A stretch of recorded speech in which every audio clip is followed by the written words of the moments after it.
Bro இப்போ பார்த்தீங்கன்னா ஒரு 3 பிக்சர் இருக்கும். அந்த 3 பிக்சர் கரெக்டாக கெஸ்ட் பண்ணிட்டீங்கன்னா ஒரு 100 ரூபீஸ் பண்ணுவீங்க. சரி போலாமா? போலாம். Guess the picture.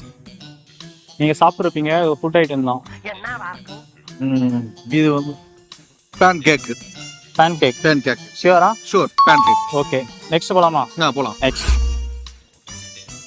இது வந்து ஒரு ரெஸ்டாரண்ட் வச்சுக்கலாம். ஸ்டார்பக்ஸ். ஷியோரா? ஷூர் நான் பார்த்துருக்கேன். ஓகே ரெஸ்டாரண்ட்ல இருக்கும். 5 ஸ்டார் ஹோட்டல் நம்ம ரெஸ்டாரண்ட்ல இருக்கும். நான் பார்த்துருக்கேன். நெக்ஸ்ட் இது வந்து லாஸ்ட் ஒன். Red gold. ஷியோரா? ஷூர் நான் பார்த்துருக்கேன். ஓகே நீங்க பாத்தீங்கன்னா இப்போ ஒரு 100 ரூபீஸ் வின் பண்ணிட்டீங்க. ஓகே உங்களுக்கு வந்து இன்னொரு சான்ஸ் இருக்கு. நீங்க வந்து 500 ரூபீஸ் வின் பண்ணலாம். நீங்க வந்து நம்ம சேனல் ஆல்ரெடி ஃபாலோ பண்ணிருந்தீங்க. சரி ஃபாலோ பண்ணிருக்கீங்களா? ஃபாலோ இது வரைக்கும் பண்ணதில்ல. கண்டிப்பா பண்ணிருங்க. சரி ஓகே 100 ரூபீஸ் வின் பண்ணிட்டீங்க. தேங்க்யூ.